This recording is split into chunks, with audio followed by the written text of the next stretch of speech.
going on, YouTube fam? It's Martin, aka Calisthenics Nomad. We are here in Chiang Mai, Thailand. I'm with my boy Fu, representing Passport Heavy and Passport Healthy. We're gonna get into that in a little bit in the interview. So this is the first interview of the, you could say, rebranded channel. You know, this used to be Street Workout Magazine. Now we're doing Fitness, Travel, Lifestyle. And I think there's no person that better embodies the fitness, travel, lifestyle than this man right here. So yeah, let's get into it. All right, so Fu, thank you for coming on the show. All day. Yeah. Great to have you here. So first simple question, how old are you? How old am I? I'm 30 years old. 30 years old. 30 in January. Okay, cool. And you want to just talk a little bit about your background, like where you grew up, where you're from, things like that? Yeah, so I'm Nigerian. Wasn't born in Nigeria. I've only been there once. But so I was born in London, lived there for the first like 6 years of my life. Then my mom took me and my brother to Chicago. So pretty much my whole life I've been in Chicago. So I'm as American as they get, as you can tell by my voice. People always ask, like, why don't you have a London accent? Because like, I didn't live there that long. But yeah, I've always been into like sports and stuff. I've been playing, like, just go outside and play basketball, football, whatever it is. So yeah, I've just always been into athletics. Did track through high school, and yeah, it's always been active. Cool. So you played track. Did you play any other sports? Yeah. So 6th grade, I played basketball. Well, actually, no, 6th through 8th grade, I actually played basketball. And then I was also doing track also at the same time. And then when I got to high school, like, I had the decision. I'm like, do I want to play sports all year round, where it's like football, which starts in like late spring, early summer, straight to basketball, straight to track. And I'm like, nah. So I'm like, forget basketball, I just did football and track. So I did football like every year besides junior year, I think, because of my grades was messed up. But yeah, football and track through high school, and then university just track. Okay, cool. And what were your workouts like back then, like in high school, and then also? So my workouts then, it was just whatever we had at practice and stuff. So like with track, it was mostly running, like Makes running, sense. I would say 90% of the time. And like, I almost quit track because when we started conditioning, I'm just like, yo, why are we not jumping? Like, I'm a high jumper, I'm a long jumper. Like, I want to jump, I don't want to run. And my coach is like, nah, just stick through it. Like, we got to condition. But I'm just like, I was so tired of it. Like, I hated running. Like sprinting was cool, but when we're just like running and dying and doing 400s and all that, I was just like, yeah. So a lot of sprinting, a lot of just like quick, fast-paced type workouts, a bit of weight training, and a lot of plyometrics. So a lot of plyometrics, a lot of sprinting, and a lot of running. That was basically most of my training through high school. Yeah, that like long distance running is like very monotonous. Yeah, so I can see why you got bored of it. I hated it. So, you know, you talked a little bit about your early background. So obviously there was some travel naturally built into your life. I mean, you come from one culture, you were born in another one, and then when you were a young boy, you moved to another one. So there's a lot of that already happening. Yeah. So I'm curious, at what point in, you know, as an adult, did you kind of get the travel bug where you're like, all right, I actually want to just explore and see the world? So like, because the thing is, like I said, like, we're born in London and stuff, so we have a lot of the family there. My dad actually always had lived there. So he came over a few times, and my brother would take me and him and sometimes other people to London to go see there and stuff. So we did a bit of travel, like we did Disney World, which everyone does, or Disneyland, whatever. It's like the standard thing in America. Yeah. But like, I didn't really get that like travel bug until I would say maybe I was like 20, 21, 22. Because before that, I go to London like every winter or so, or like every 2 winters or so for like Christmas, just to see family. So I had a little bit of travel in me, but it wasn't like traveling to travel. It was more like I'm going to my home here and I'm going to my home here. Right. But I think a little bit after I graduated, actually no, pretty much right after I graduated, my brother was traveling since 2011. I graduated in 2013, and he's like, yo, do you want to come out? I think Spain was the first place we went. That was like outside of the normal London thing that I went to. And then like he stayed there for like 2 weeks or something like that. And then from there, he's like, yo, we'll keep traveling, keep doing stuff. I'm like, I like this. I think it was that Spain trip, and like it must have been 2013. where I'm just like, yeah, I definitely want to do this traveling life, get to like see different things. So. Dope. Now, how did you go from that initial bug and that Spain trip to basically making traveling kind of like a full-time lifestyle, and then talk about, I guess, the Passport Heavy a little bit, and how did all that come together? Yeah, so like I was saying before, like my brother, he was traveling 2 years before that, full time. Like he's been traveling since, like he moved out when he was 18, and that was in like 2005, I believe, or something like that. And like he did Thailand, he did a bunch of Colombia, a bunch of places and stuff. So I always saw him doing it and stuff. But this was before like social media was massive, so I didn't really see too many pictures. Like I saw, and like I only see pictures when he came back, basically.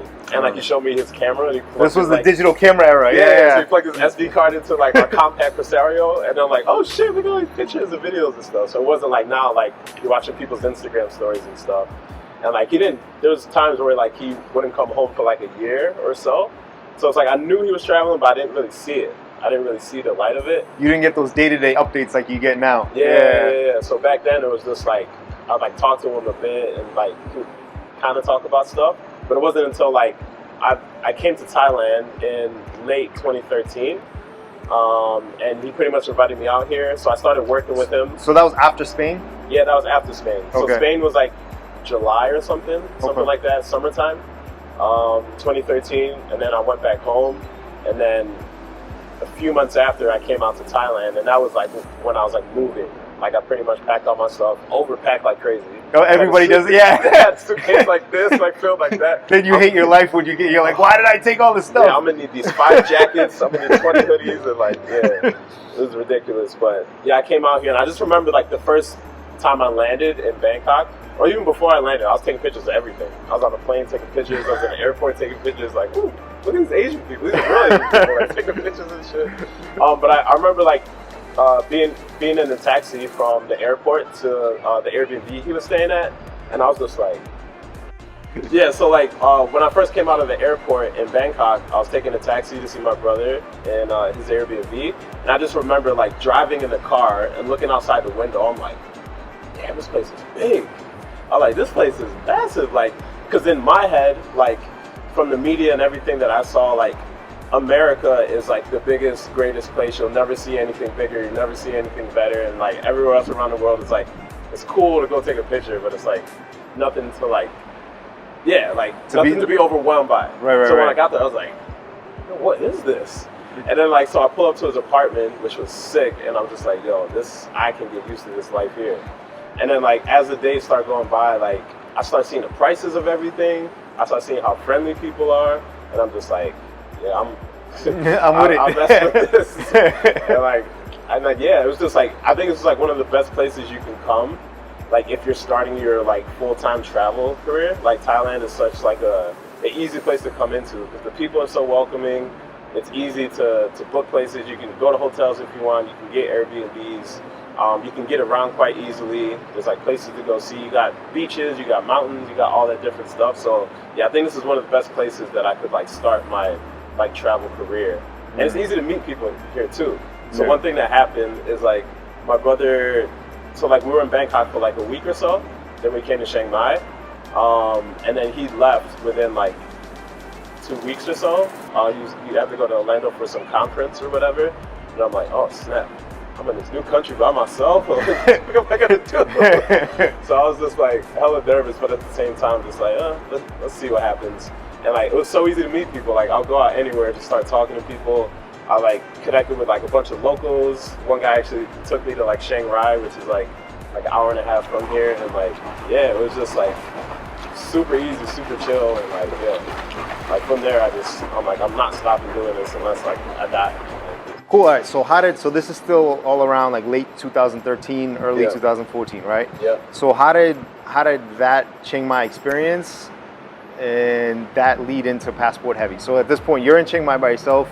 Yeah. Your brother's in Orlando at this conference. Yeah. Then take me from there to the origins of how Passport Heavy started. Yeah. So my brother had his own channel, his own YouTube channel and stuff, and he did videos. So he did videos by himself, and he's not like, he's not a filmmaker. So basically, he just had his camera, but his stuff still looked good. Like he still had like his tripod and had his camera set up and all that stuff. But then he did more so topics like, so a bunch of people would like, his friends would hit him up and be like, yo, what's it like in Colombia? Like, where should I go eat? Like, what should I go do? What should I go see? So first messaging every single person, like, do this, do this, do this. He's like, let me just shoot a video so I can just send it to him. And then he's like, let me put this on YouTube, see what happens. Yeah, and then other people are gonna have these questions too. Exactly. Yeah. So like he kept doing that. So like a lot of the themes he had was like cost of living. So we cover like how much it costs to rent a room or whatever for the day or for the week or for the month. He would do food. He would do nightlife. And then another big thing he did was like black people. So he would do black people in Colombia, black people in Thailand. Because this is another thing people are like, yo, is it cool for us out there and stuff like that? Because a lot of the times you hear stuff, especially being black, like being a black American, like we have the stuff that we face with like police and whoever, like all the time or whatever. So you're thinking like it's gonna be that way but worse when you go somewhere else. But so to have someone who's lived there, who's been there for a while, to have that is just like just really welcoming. So he did that. So like with that, he had his channel. He had a decent following. Like some videos got like a few 100,000 views, and like it was just really impactful. A lot of people like actually moved to places because they saw his videos. So he had that stuff going already, but he wanted to take it to like another level, to like have like someone actually filming that. So that was what he did when he went to Orlando. He actually met the guy who became Passport Heavy's first filmmaker, and his name's Dan Usher. So he brought him, so him and my brother flew from Orlando back to Thailand, and that's pretty much when Passport Heavy started. Okay. So like I think the first few months he was still putting out on his Jabril channel, but then like at the pretty much the beginning of 2014 is when like we started doing like official like Passport Heavy branded stuff versus just like the Jabril channel. Right. And then so we had a filmmaker, and then like we're constantly shooting stuff, and like it felt like a reality show that we part of. That was sick. That's dope. That's dope. So I mean, I'm a huge Passport Heavy fan. I mean, I was a fan before we even met in real life. And I have kind of like my own thoughts on why I think Passport Heavy has become such a well-known, I guess, brand name in the travel blog space. Because you go on YouTube, there's like a million travel blogs, right? Yeah. But Passport Heavy really stands out as one of like the industry leaders or whatever you want to call it. Yeah. And I think one of them, I don't want to influence your answer too much, but I think one of them you already touched upon, which is that the way your brother went about it is like he did a lot of helpful videos, right? Yeah. Where it wasn't just like, hey, look at me. It was like he actually offered value in the videos, and so people were like, oh, okay, that's useful, that's useful. Like you said, people actually moved to countries because of that. So so I think that's one reason, is that upfront value. What are some other reasons why you think? Yeah, like that is essentially the main core of it, because people, they watch the videos as like a guide. So usually back in the day, like people would read what's the thing called travel? What's that shit called? I know what you're called. Planet. Lonely Planet. Lonely Planet, yeah. Lonely Planet. So people would read Lonely Planet, and that would be their guide to go into different places. So that's how they did their research. But as like technology and stuff got better, like people get more lazy because they can just watch videos. Like I know I'm gonna watch a video versus reading a book any day of the week. Like it's faster to consume, it's more enjoyable, and all that type of stuff. So that's basically what we did. So like the same type of information that would be in Lonely Planet and all that type of stuff, we would show. And I feel like it's so much more powerful to see something versus reading it. Because when you're seeing it, you can actually be like, you can envision yourself there. And when you go there, you're like, oh snap, I remember this place from this video. Like I'm gonna go eat here, I'm gonna go to this view, I'm gonna go to this. So is that aspect. And then I think the main thing though is the information. Because like when you go somewhere, you're gonna need a place to stay. Unless you're balling and you don't have any type of budget. And you don't care, yeah. You're gonna need to know how much stuff costs. You're gonna wanna know places to go to go explore. You're gonna want to know where to go to eat and all that type of stuff. So we provide that in the video, but not in a way that's so boring where it's like the population of Chiang Mai is like people don't want to hear that type of shit. So it's like we have like the flavor of making it fun, but at the same time giving information that that we would share. Like one of the big things my brother always does, he's like, yo, this is the type of video, the information I would send to like my friend or my family and stuff, like for them to feel like they know a place before they actually go to it. So I think that's like the big thing. And then also a big thing that adds on to that is the quality of the videos. So like like we have like a process where we like look through these filmmakers and put out contests and do all this different type of stuff. So we have like the best of the best when it comes to people that are actually good with making videos. So it's not just the information, it's like the shit looks good too. So it's like enjoyable to watch while you're getting all the information. So I think those main combinations, and then obviously some people like end up liking Jabril or whoever else is in the video. But yeah, I think the information plus like the quality of it, those are like the main things that make people like loyal to her or want to watch the videos. So that was literally my answer. So actually, that's like, my exact like is what you just said. So it's funny that we both because like it's infotainment, right? It's because like you said, it's not just boring. Like someone's not just reading facts in like this monotone voice. You know, it's entertaining. It draws people in, gives value, and then it's produced well. So yeah, those are those dope. There's actually a quick little plug, passport heavy plug. So we're in Chiang Mai, Thailand right now, as I said. And in my opinion, the Passport Heavy Chiang Mai vlog about like kind of like, I forget the exact name of it, but basically it gives a breakdown of everything you could possibly need to know about Chiang Mai. It's like one of the best vlogs produced on the topic, so definitely check that out. I'll put the link actually below in the description. So it was a great, and Fu actually makes an appearance in that video. Riding my little bike stuff. I'll probably get naked a few times. Cool. All right, quick little travel things. Top 3 countries for you. Oh, 3. Or I'm so glad locations. you said 3. Because when people ask 1, I'm like, ugh. So here, Thailand. Okay. Indonesia, Colombia. Okay, and give why. So Thailand, I kind of said it before, but you have like some of the nicest people you ever meet, like welcoming, all that type of stuff. The cost of living is crazy. The weather is amazing, and there's so much different stuff you can see. Like we're in Chiang Mai, where it's like chill, like it's a good place to live. You have modern stuff. You got the malls where you can also live like a local, whatever, do all that type of stuff, and go see elephants and do all that kind of stuff. But then you got Bangkok, the big, huge, crazy city where you can see the best rooftop bars in the world, or you can go to the islands.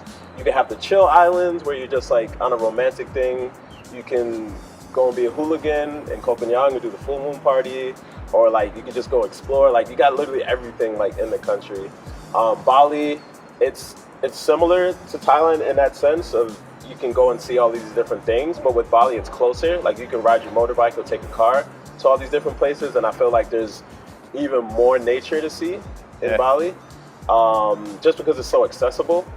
And yeah, the nightlife there, I feel like it tops Thailand. And like, yeah, if you want to spend money, you want to have a good time, you want to party, there's no place like Bali I've been where it's like you can do that like literally every single night of your life. But they also have chill parts too, and then like the food there, I love the people there, like the community build, and the digital nomads community in Bali too. It's crazy. It's like next level. And you got like some real people there. Like Russell Simmons lives there. Like you got he does? Yeah. Oh, I didn't know that. Yeah. You got like a lot of big players that live out there.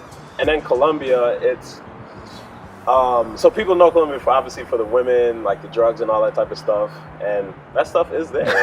Not to say it's not there. Pablo Escobar, man. But like the danger is something I think that people think is there, which is like it's there as much as it is in Chicago or London or any other place you go. Like if you go to places where housing is really cheap and there's not a lot of opportunity, like yeah, people are gonna sell drugs, people got guns, people do that stuff. But it's not all throughout Colombia, it's not all throughout Medellin. So like, and one thing like I always tell people, well, like when I lived there for 6 months, I saw one fight the whole 6 months I was there. I went out a lot. Like I'll go out at least 3 nights a week. Like when I go to Chicago, I'm seeing at least 3 fights a night. Like at least 3 fights a night. Like I'm seeing knives pulled out, like all that type of stuff. So like, yeah, it's super safe. And like the thing I love about Colombia, I've only really been to Medellin, but like you feel like you're actually in the country. Cause you know, you can go to some places like Cancun, or you go to Phuket, you're in a bubble. Thailand.